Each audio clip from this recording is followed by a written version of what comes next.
एक आदमी जिसके पास करोड़ों रुपए की संपत्ति है, शेयर बाजार में पैसा लगा रखा है, जमीन जायदाद है, कंपनी के शेयर हैं, लेकिन जब आप उसका इनकम टैक्स रिटर्न देखोगे तो हैरान रह जाओगे। उस आदमी ने पिछले साल टैक्स के नाम पर लगभग कुछ भी नहीं दिया, ना कोई घोटाला, ना कोई विदेशी खाता, ना कोई गैरकानूनी काम, सब कुछ पूरी तरह कानून के दायरे में। और सबसे हैरानी की बात है, ये तरीका दशकों से मौजूद है, आम आदमी को इसके बारे में कभी बताया ही नहीं गया। आज हम ऐसी कुछ बात करेंगे उन तरीकों की जिससे अमीर लोग अपनी दौलत को बढ़ाते भी रहते हैं और टैक्स विभाग को लगभग कुछ भी नहीं देते। ये कोई अफवाह नहीं है, कोई साजिश की थ्योरी नहीं है, ये असली दुनिया में हर दिन इस्तेमाल होने वाला एक तरीका है जिसे बड़े बड़े बिजनेसमैन, प्रमोटर और अमीर परिवार वर्षों से अपनाते आ रहे हैं। अगर आप भी सोचते हैं कि टैक्स के मामले में आम आदमी और अमीर आदमी के लिए एक ही नियम लागू होते हैं, तो ये वीडियो आपकी सोच बदल देगी। वीडियो के अंत तक बने रहिए, क्योंकि आगे जो उदाहरण आने वाला है वो आपको पूरी तस्वीर साफ करके देगा। चलिए सबसे पहले ये समझते हैं कि ये तरीका काम कैसे करता है।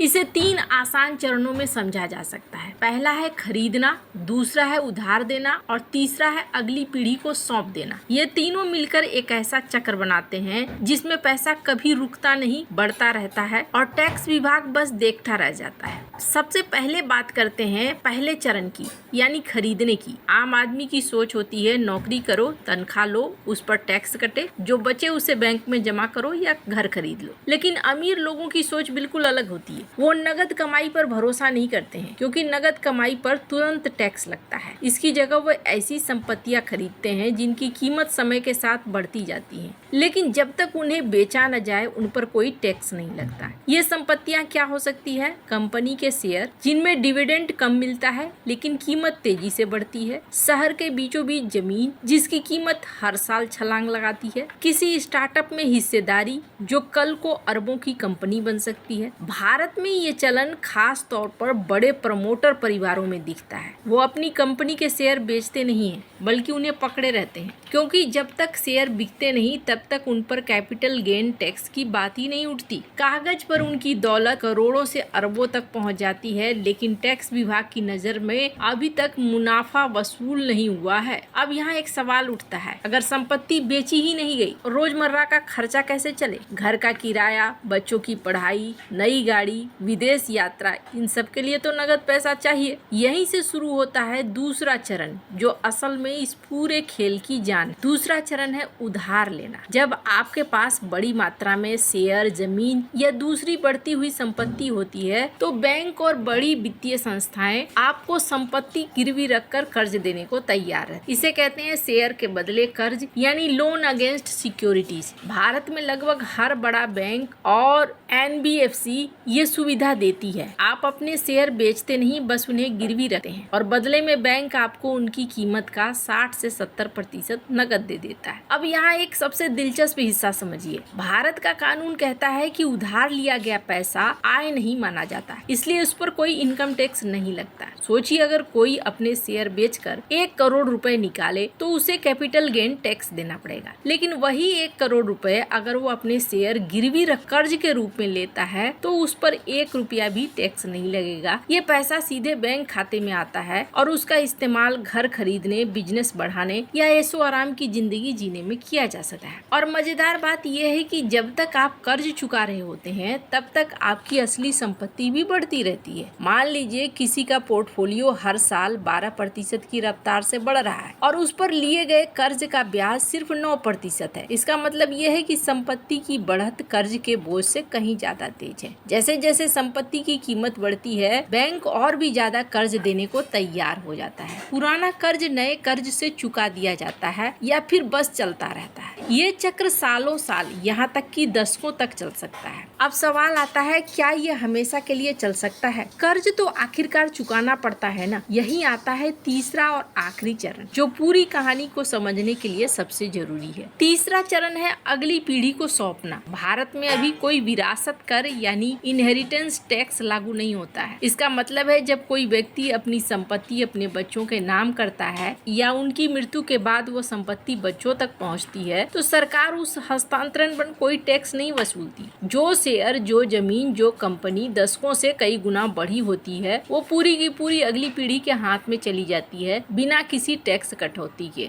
और यही भारतीय व्यवस्था की एक खास बात भी समझनी जरूरी है। जब विरासत में मिली संपत्ति को अगली पीढ़ी आगे बेचती है तो कैपिटल गेन की गणना के लिए मूल खरीद कीमत और खरीद की तारीख वही मानी जाती है जो पहले मालिक की थी। यानी टैक्स पूरी तरह गायब नहीं होता, लेकिन तब तक की सारी बढ़त पर कोई तुरंत टैक्स नहीं लगता और परिवार के पास दशकों तक इंतजार करने, सही समय चुनने की आजादी बनी रहती है। इस बीच परिवार पुराने कर्ज को संपत्ति के एक हिस्से को बेचकर चुका सकता है और बाकी बची हुई विशाल संपत्ति अगली पीढ़ी के जिंदगी भर की नींव बन जाती है। अब इसे एक कहानी के जरिए समझते हैं ताकि पूरी तस्वीर आपके सामने साफ हो जाए। मान लीजिए सुनीता नाम की एक महिला जो पुणे में रहती है, उन्होंने अपना खुद का सॉफ्टवेयर बिजनेस बनाया और बेचा और इस तरह उनके पास 50 लाख रुपए जमा हो गए। आम तरीका होता है कि वो इस पैसे से एक बड़ा फ्लैट खरीद ले, एक अच्छी गाड़ी ले ले और बाकी बैंक में फिक्स डिपॉजिट में डाल दे। लेकिन सुनीता ने अलग रास्ता चुना। उन्होंने अपने 50 लाख रुपए को अलग अलग जगह लगाया। कुछ हिस्सा अच्छी ग्रोथ वाली कंपनियों के शेयर में, कुछ हिस्सा एक उभरते हुए इलाके के जमीन में, कुछ हिस्सा एक स्टार्टअप में। उन्होंने जानबूझकर ऐसी संपत्तियां चुनी जिनसे नियमित आमदनी कम मिले लेकिन कीमत तेजी से बढ़े। 10 साल बाद अगर उनका पैसा औसतन 12% सालाना के रफ्तार से बढ़ा हो तो 50 लाख रुपए बढ़कर करीब 1,55,00,000 रुपए हो जाता। अगर सुनीता इस मुनाफे को निकालने के लिए अपनी संपत्ति बेचती है तो उन्हें लंबी अवधि के कैपिटल गेन टैक्स के तहत लगभग 12 से 15% तक टैक्स देना पड़ता, यानी करीब 12 से 15 लाख रुपए सीधे सरकार के खाते में चले जाते। लेकिन सुनीता ने बेचा नहीं, इसके बजाय उन्होंने शेयर और निवेश को गिरवी रखकर बैंक से 70 लाख रुपए का कर्ज लिया। ये पैसा उनके बैंक खाते में आ गया बिना किसी टैक्स के, क्योंकि कानून की नजर में ये उधार था, कमाई नहीं। इस पैसे से उन्होंने एक बड़ा घर खरीदा, बच्चों की विदेश में पढ़ाई का इंतजाम किया और एक नए बिजनेस में निवेश किया। अब जरा हिसाब देखते हैं। उनके कर्ज पर सालाना ब्याज दर मान लीजिए 9%, यानी हर साल करीब 6.5 लाख रुपए ब्याज के रूप में जा रहे थे। लेकिन उनका 1.5 करोड़ से ऊपर का पोर्टफोलियो 12% के रफ्तार से बढ़ रहा, यानी हर साल करीब 18 लाख रुपए की बढ़त हो रही। मतलब साफ है, सुनीता कर्ज पर जितना ब्याज दे रही थी उससे कहीं ज्यादा उनकी संपत्ति बढ़ रही थी। वह एक तरह से मुनाफे में जी रही थी, जबकि टैक्स विभाग के हाथ में कुछ भी नहीं लगा। जैसे जैसे साल बीतते गए सुनीता का पोर्टफोलियो और बड़ा होता गया। 5 साल बाद जब उनकी संपत्ति करीब 2.5 करोड़ की हो गई तो उन्होंने पुराना कर्ज नए और बेहतर शर्तों वाले कर्ज से बदल दिया और थोड़ा और पैसा निकाल लिया। ये साइकिल दशकों तक चल सकता है। जितनी संपत्ति बढ़ती है उतनी ही उधार लेने की क्षमता भी बढ़ती जाती। अब सोचिए 30 साल बाद की स्थिति। सुनीता की उम्र हो चुकी है, उनका पोर्टफोलियो जो कभी 50 लाख से शुरू हुआ था अब बढ़कर करीब 12 करोड़ रुपए का हो चुका है। इन 30 सालों में उन्होंने कई बार कर्ज लिया और चुकाया और आखिर में उन पर करीब 3 करोड़ रुपए का बकाया कर्ज बचा है। जब उनकी संपत्ति उनके बच्चों के नाम होती है तो पूरे 12 करोड़ रुपए की संपत्ति बच्चों के पास पहुंचती है बिना किसी विरासत करके, क्योंकि भारत में ऐसा कोई लागू ही नहीं है। उनके बच्चे इस संपत्ति के एक हिस्से को बेचकर 3 करोड़ का बकाया कर्ज चुका सकते हैं और बाकी 9 करोड़ रुपए उनके पास बचे रहते हैं। यानी सुनीता ने 50 लाख रुपए से शुरुआत की, 30 साल शानदार जिंदगी जी और आखिर में अपने बच्चों को करोड़ों की संपत्ति सौंप। और इस पूरी यात्रा में सरकार को दिया गया टैक्स लगभग ना के बराबर। अब तुलना कीजिए कि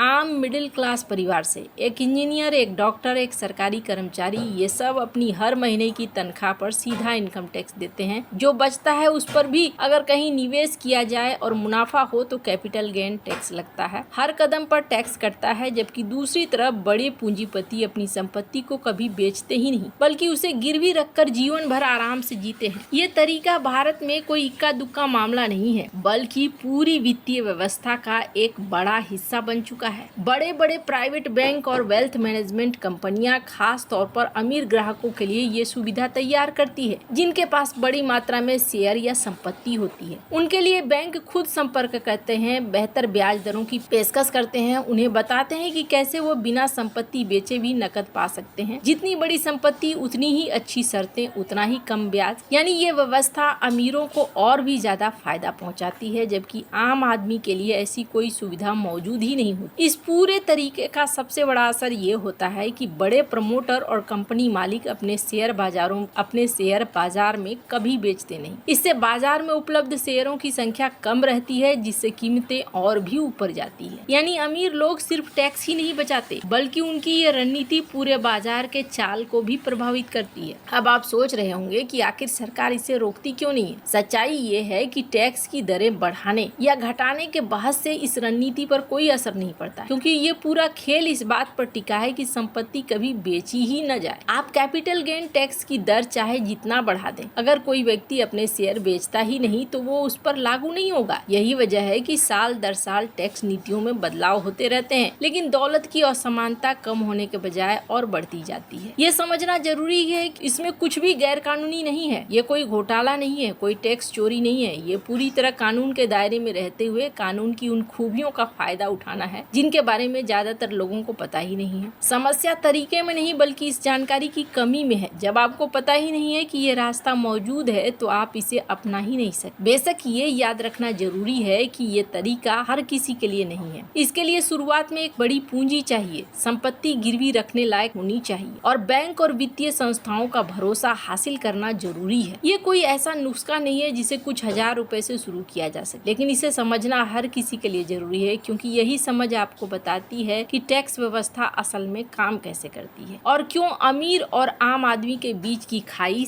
साल दर साल चौड़ी हुई जा रही है। अगली बार जब आप सुने कि किसी बड़े उद्योगपति ने अपने संपत्ति में अरबों रुपए जोड़ लिए हैं लेकिन टैक्स के नाम पर बहुत कम चुकाया है, तो हैरान मत होइए। अब आप जानते हैं कि इसके पीछे कोई जादू नहीं है, बल्कि खरीदो, उधार लो, आगे सौंप दो। इसी सरल 3 चरण की रणनीति का कमाल है। ये खेल पहले से तय नियमों पर खेला जा रहा है, बस ज्यादातर लोगों को इन नियमों की जानकारी नहीं दी गई है। अगर ये जानकारी आपके लिए नई और दिलचस्प रही हो तो वीडियो को लाइक जरूर करें और अपनी राय कमेंट में बताएं। क्या आपको लगता है कि ये व्यवस्था बदलनी चाहिए या सिर्फ स्मार्ट प्लानिंग है? चैनल को सब्सक्राइब करना न भूलें, क्योंकि आगे भी हम ऐसे ही पैसों और टैक्स से जुड़े दिलचस्प राज आपके सामने लाते रहेंगे। मिलते हैं अगले वीडियो में, तब तक के लिए धन्यवाद।